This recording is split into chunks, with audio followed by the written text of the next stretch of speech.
I am Raja from Chhapra in Bihar. हाँ तो पहुँच तो गई बा लइका लंदन। सरदार मसलदार है, पटना के लिट्टी है, छपरा के चोखा है। पर का करो बेचारा, इस ससुरा अंग्रेजी एकरा के उठा उठा के पटकता। Can you make it with less chili? Chili केगा चिली अब छिलाता। तू तो लगा था पूरा लंदन के नू, अब तो अंग्रेजी सिखाइए देबो। सिखा ना देते लोग के भाषा बिगाड़िए के जाए। आओ लेकिन बानर को गुलाटी मारल छोड़ले बा।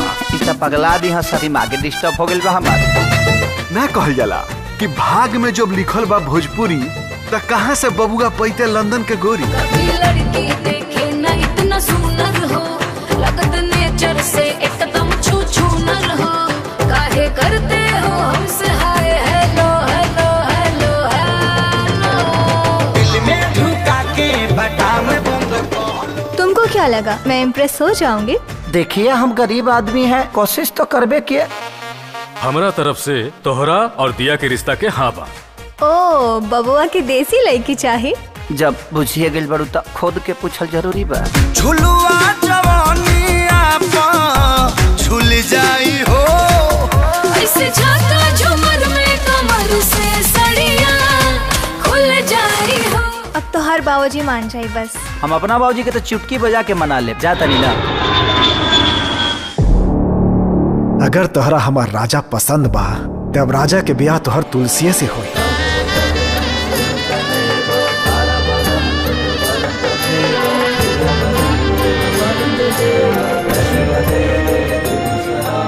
कुछ उलझन में बानी हमके कुछ टाइम चाहिए। हमरा से का गलती हो गई बा राजा, हम तो अभी ना मर जाए राजा। आज दिया के उदास चेहरा देख के दिल टूट गए है यार।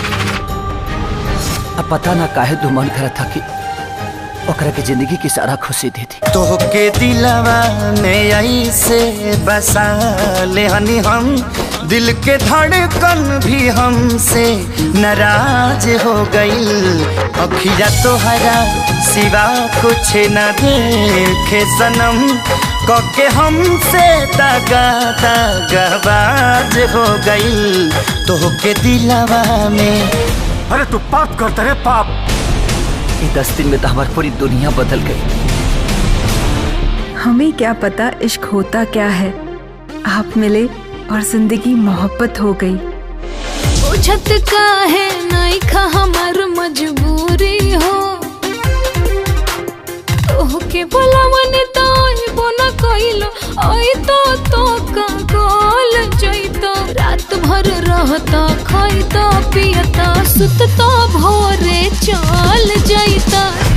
भगवान हमारे कैसन दूरा पर खड़ा के ले बड़े कि हमरा कुछ नहीं के बुझा की का करी।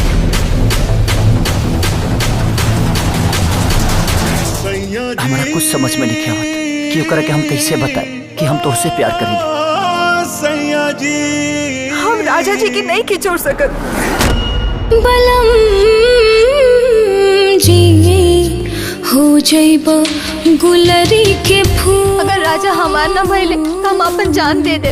हो जाइबा गुलरी के फूल।